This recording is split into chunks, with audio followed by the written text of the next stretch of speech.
Aspirant बनवे academy में आप सभी लोगों का स्वागत है। और आज के वीडियो में हम 4th वीक ऑफ दिसंबर का करंट अफेयर डिस्कस करने वाले हैं। एज यूजुअल 8 to 10 क्वेश्चंस जो कि आपके एग्जाम पॉइंट ऑफ व्यू से इंपॉर्टेंट होंगे और मेरे हिसाब से आपको लगता है कि उसको आपको जानना चाहिए, उसको यहाँ पे हम डिस्कस करेंगे, डिटेल में डिस्कस करेंगे।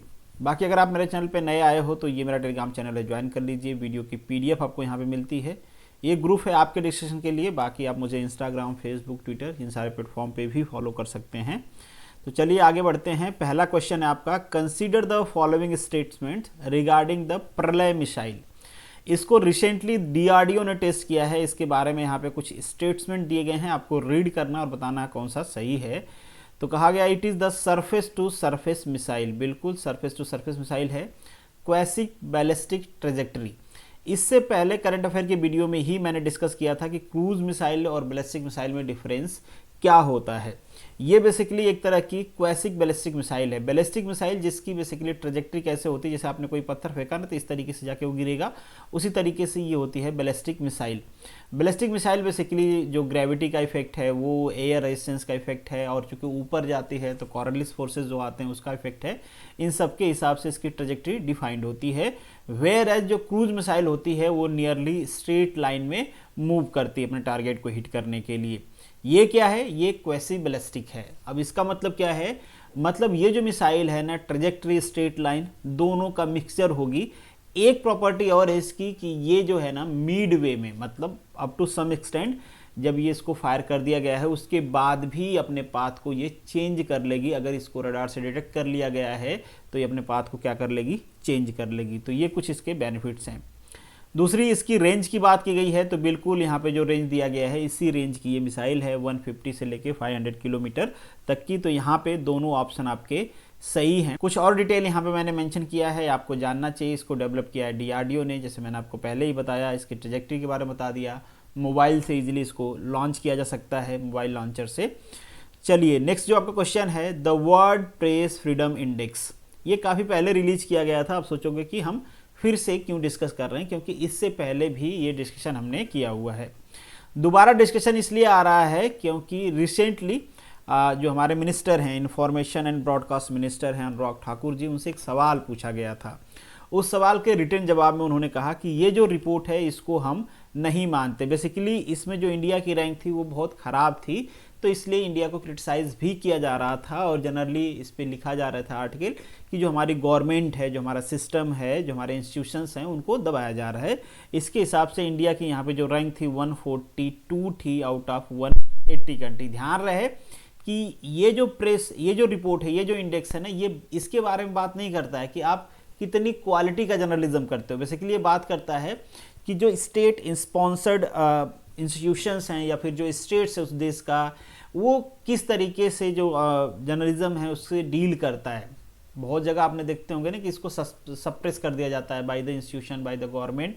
तो ये बेसिकली फ्रीडम की बात करता है कि आपके देश में जो जर्नलिस्ट हैं वो कितना फ्री हैं। ठीक है, कौन जारी करता है इसको? जारी करता है रिपोर्टर्स विदाउट बॉर्डर, एक NGO है, काफ़ी रेप्यूटेड है, पूरे देश के लिए रिलीज करते हैं। बाकी कंट्रीज जो देख लो आप, जो इंडिया के आसपास की हैं, उनकी भी हालत बहुत अच्छी नहीं है, उनकी भी हालत खराब ही है।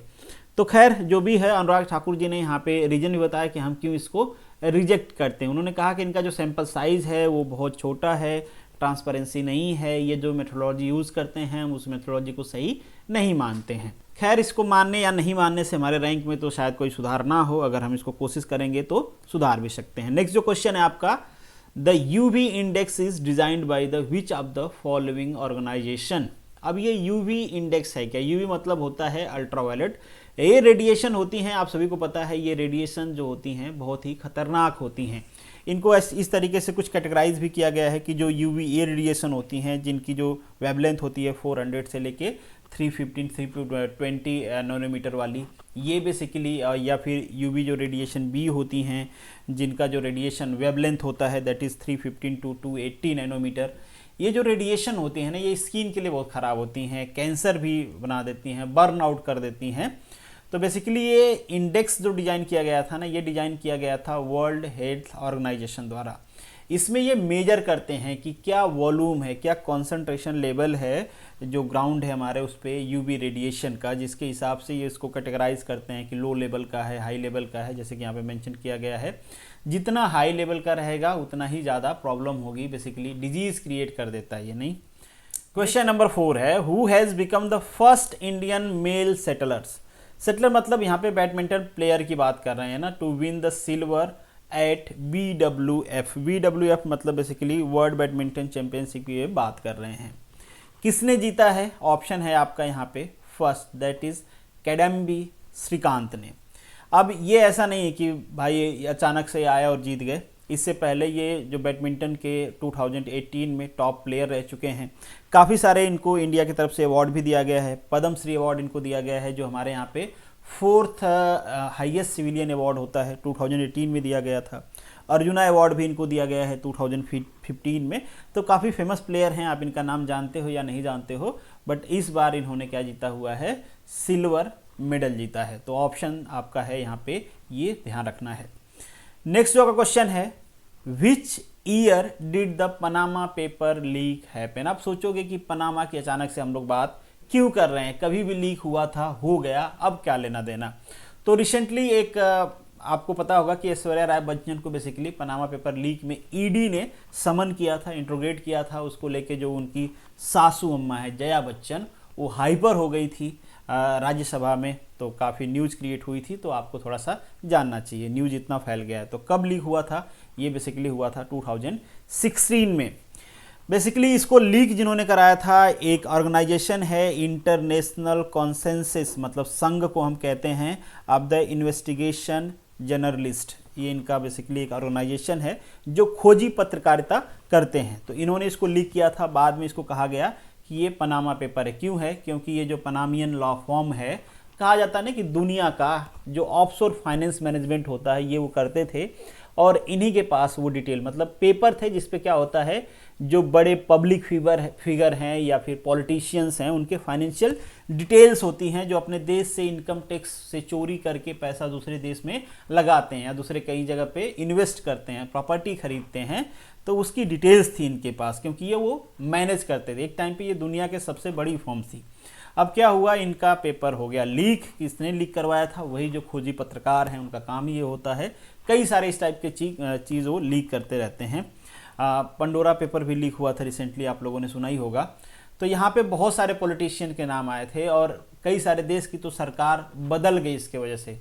एग्जाम्पल के लिए पाकिस्तान ले लो, वहाँ के नवाज शरीफ का इसमें नाम आया था। इमरान खान ने खूब उठाया था, इलेक्शन में उनको फ़ायदा भी हुआ, वो जीत भी गए। तो ऑप्शन है यहाँ पे आपका ए। ध्यान रखना, मे बी न्यूज़ में है तो कुछ किसी टाइप का क्वेश्चन पूछ ले आपसे। क्वेश्चन नंबर 6 है, when the NASA web space telescope B launched. बहुत टाइम से इसका वेट किया जा रहा था, रिसेंटली इसको लॉन्च किया गया दिसंबर 24 को। अब आप कहोगे ये टेलीस्कोप है क्या? तो बेसिकली इसका पर्पज़ है कि जो हमारी गैलेक्सी फॉर्म हुई है ना यूनिवर्स में, उसकी एनालिसिस करें कि फर्स्ट गैलेक्सी कैसे फॉर्म हुई। मतलब इन शॉर्ट आप ये कह लो कि एक नया तरीका है यूनिवर्स को समझने का। काफ़ी पैसा भी इसके ऊपर खर्च किया गया है, अराउंड 1000 करोड़ रुपीज़ पूरा इस मिशन पे खर्च किया गया है। क्वेश्चन नंबर 7 है, which team on the bronze medal on the Asian champion trophy 2021। तो किसने जीता है? वो जीता है बेसिकली इंडिया ने। और ये किससे रिलेटेड है? ये रिलेटेड है आपके हॉकी से। ही भी पूछ सकते हैं ना आपसे। पाकिस्तान को यहाँ पे हराया गया है। तो हॉकी आप समझ सकते हो ना कि हमारे देश में जो क्रिकेट है वो वेल मछली की तरह ना, जो छोटी मछलियों को क्या करता है, बिना देखे निगल जाता है। उसी तरीके से क्रिकेट हमारे देश के नियर अबाउट सारे गेम्स को निगल जाता है। उनको स्पॉन्सरशिप नहीं मिलती है, मीडिया फुटेज नहीं मिलते हैं, लोग उसके बारे में डिस्कस नहीं करते हैं। तो ऑप्शन है खैर यहाँ पे ए। क्वेश्चन नंबर 8 है, who is the highest rank bowler in ICC test bowling ranking. कौन है भाई वो हैं पैट क्यूमिंस। ठीक है, ये कहाँ के हैं? ऑस्ट्रेलिया के हैं। बैटिंग की बात करें, टेस्ट के बैटिंग की, तो वो भी कहाँ से हैं? ऑस्ट्रेलिया से ही हैं। मॉर्नस नाम है उनका। ठीक है, इंडिया के रैंक की बात करें कि इंडिया में सबसे अच्छी रैंक किसको मिली है बैटिंग में, तो बैटिंग में है रोहित शर्मा जिनका 5th रैंक है। कोहली की रैंक है 7th। अगर हम बॉलिंग की बात करें तो अश्विन है, अश्विन को 2nd रैंक मिला है बॉलिंग कैटेगरी में। और ऑलराउंडर की बात करें तो वहाँ पे भी अश्विन का 2nd रैंक है। तो अश्विन की काफ़ी अच्छी परफॉर्मेंस रही है अगर हम टेस्ट पर्सपेक्टिव से बात करें तो। अगर ओडीआई की बात करें, वनडे की बात करें, तो विराट कोहली बैटिंग के लाइन में सेकंड पे हैं, रोहित शर्मा थर्ड पे हैं। और आपने उनका नाम सुना ही होगा, पाकिस्तान के कैप्टन है आजम, उनका फर्स्ट रैंक है ओडीआई में। बाकी बॉलर सोलर्स की कोई रैंकिंग मिली नहीं है, तो आपको जानने की जरूरत है नहीं। अल्टीमेटली आपको इंडियंस जो प्लेयर हैं उनकी रैंक क्या है उसको आप ध्यान रखते हो, जो अंडर 10 में है, तो अच्छा रहेगा, मे बी आपके एग्जाम में पूछा जाए। क्वेश्चन नंबर 9 है, who has been appointed as the BWF athlete commission member. तो पीवी सिंधु को किया गया है। टोटल 6 मेंबर होते हैं। ये जो फेडरेशन होती है ना, एक तरह से गवर्निंग बॉडी होती है। नहीं, कोई भी गेम होता है तो उसका एक फेडरेशन बनाया जाता है कि वो उस गेम को गवर्न करेगी। नहीं, एक एडमिनिस्ट्रेटिव बॉडी होती है। तो उसी तरीके से ये बैडमिंटन का वर्ल्ड फेडरेशन है। ठीक है, तो इसमें पीवी सिंधु को भी लिया गया है। बाकी 5 लोग और भी हैं, यहाँ पे उनके नाम दिए गए हैं, बट वो लोग इतना इंपॉर्टेंट नहीं है, उनका नाम आपको याद नहीं रखना है। क्वेश्चन नंबर 10 है, which country had decided to close all its nuclear power plant by 2025। किसने कहा है भाई? तो वो कहा है बेल्जियम ने। बेल्जियम एक यूरोपियन कंट्री है। अब सोचोगे यार, लोग न्यूक्लियर पावर प्लांट बना रहे हैं, जो एशियन कंट्रीज हैं वो बना रही हैं, दुनिया बना रही है, इनको क्या हो गया, ये क्यों बंद करना चाह रहे हैं? तो ये बेसिकली प्रमोट कर रहे हैं ग्रीन एनर्जी को। और प्रमोट क्यों कर रहे हैं? क्योंकि इनको जरूरत है नहीं एनर्जी की। अब टोटल पॉपुलेशन की बात करें तो 1.6 करोड़ एज पर 2020 डाटा इनकी पॉपुलेशन है। यार, इतना तो हमारे एक शहर में रहते हैं। अहमदाबाद, मुंबई, दिल्ली, बेंगलोर, कोलकाता जैसे शहर ले लो ना, तो इनसे ज़्यादा पॉपुलेशन वाले हैं। तो इतनी कम पॉपुलेशन है तो भाई बंद कर दो, दूसरा कोई सिस्टम ले लो। नहीं, कैसे भी कर सकते हैं। हमारी इतनी होती तो हम कब का बंद कर दिए होते या लगाए ही नहीं होते। खैर, ऑप्शन है यहाँ पे आपका डी। और इसी के साथ आज के सेशन को करते हैं ख़त्म। तो this is the end of this video. मिलेंगे नेक्स्ट वीडियो में, तब तक के लिए all the best, good luck.